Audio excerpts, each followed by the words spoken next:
Welcome in, my beautiful builders. In today's episode, we're going to be taking this area of our port and turn it into that. Let's get into it. So before we start getting into building today, I do have a couple of things that I really want to do in the cleaning up the world department. And we're going to start off with our skeletal horse friends, because as much as I love them being around out in the open, I do think that we have a place here in the port that it makes a whole lot more sense for them to be in, and that's the stable. And this may not end up being these guys' permanent residence, but for right now, it makes a lot more sense for them to be here rather than tied up to our starter house. So we may make a dark, spooky stable for these guys in the future, but for right now, that's the best place for them. And in another bit of cleanup news, you may notice something a little bit different about the entire port here. Do you see it? Everything is now connected. Everything's now connected down to the ocean floor. We actually did this during a live stream this week where we just extended what we already had on down. Now, because we did that, we have not textured anything yet. Everything is still just stone and polished andesite, and then underneath the port itself, it is just stone bricks. So all of this is going to need some cracked stone brick and some mossy stone brick added in the future, but for right now, at least we don't have an entirely floating port like we used to. So that's some pretty big progress. So as you can probably tell, I'm in a bit of a cleanup mood. I want to make sure that our world is looking absolutely gorgeous, and I think today's build is no exception to that. Today, I really want to get in a bridge, and I mean a proper bridge, not a one-wide, precarious spruce slab bridge. So the idea for this is actually going to be pretty simple. We're going to do a massive tower on each side of the port, and then we're going to put a connecting bridge in between. Now from this angle, I actually plan on having staircases that go up onto the bridge, so our towers aren't going to be a complete circle. They're going to be more oval in shape, but I think that's going to be fine. It's going to have kind of a rounded front, but a flat side. That way it connects to the bridge quite nicely. But I think apart from the slightly awkward shape, this build's actually going to be pretty easy. So I say let's just jump into it.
And I would say that that came out perfect. There's still more work to be done on it, but this will definitely serve better than will this guy. Actually, I'm gonna go ahead and I'm gonna take this thing out. It's kind of embarrassing, and a lot of you guys have been complaining about it for quite a while now. There we go, all gone. And this bridge isn't quite complete yet, but it is good enough for use, and that was really my goal here today, was to get something that was usable. However, there are things I would like to change about it. For instance, right now it is completely out of stone brick for the most part. I have some detailing in with this dark oak wood slabs that's kind of acting as a bit of a ring. I have it kind of as a diagonal ring just to add a little bit of detailing. There's plenty of detailing on the roof, but getting in some cracked bricks, some cobblestone, things like that toward the bottom,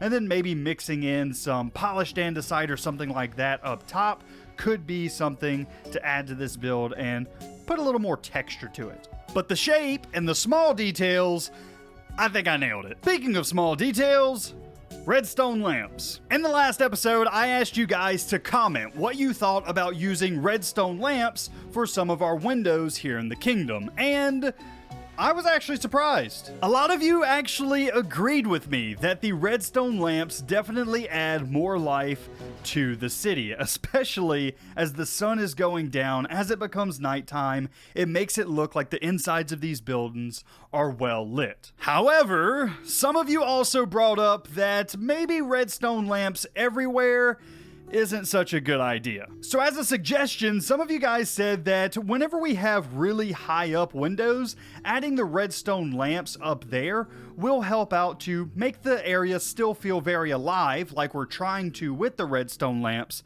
but it would make it feel even more welcoming and alive if any windows that we have near ground level to actually do an interior. So basically, up top, fake the interior, that way we still have that very nice glow effect that we get at nighttime, but on the lower levels, actually do interiors in these areas so that when you enter in the building, it doesn't feel so empty. And I have to say, I 100% agree with you guys. This is a great idea because while I do like the light that is put out by the redstone lamps on the higher level windows, you just can't beat a good interior for a building. It's very nice whenever you're walking around. If you peek into a window, you can actually see that there's tables and chairs and maybe a kitchen, things like that. So you really can't replace an interior completely. But to make things feel more lively here at nighttime, the glow from redstone lamps really helps out. So I think that's a great idea that you guys had. Lower levels, we do actual interiors, and higher levels, we use those redstone lamps to make the area look a lot brighter. Which I think is the perfect segue into our next build. A nice little shop.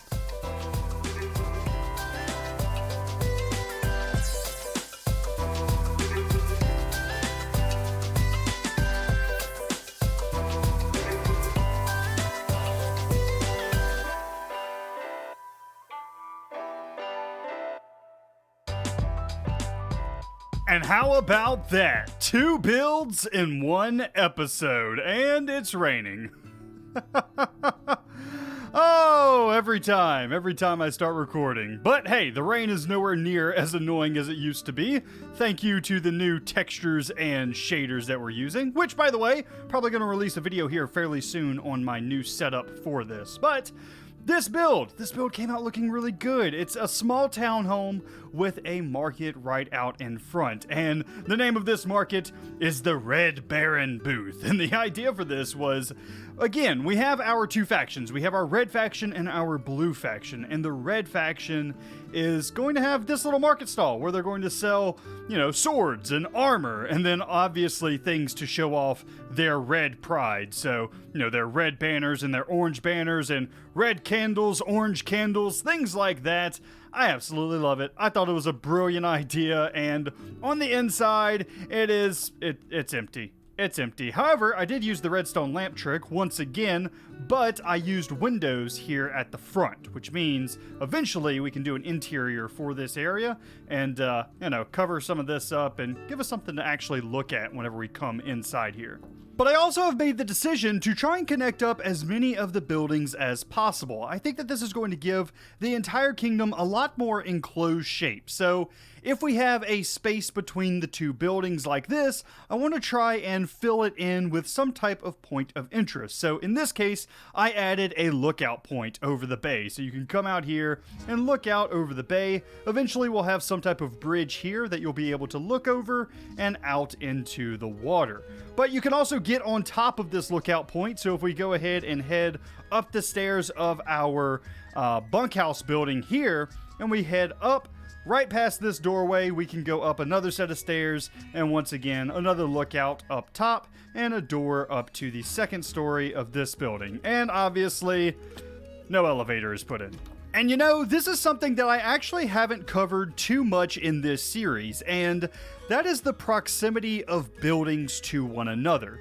Whenever I make big kingdoms, big ports, anything like that, I find it really important to place your buildings very close together if not touching. And the reason for this is it makes the entire kingdom feel like it's put together. It's put together like puzzle pieces. So you have each one of your builds as a piece to the puzzle, and each one of those connect and intertwine in order to make the entire build. So as we walk around the port right now, just take notice how a lot of the buildings are only like 3 blocks apart, if not even touching each other completely.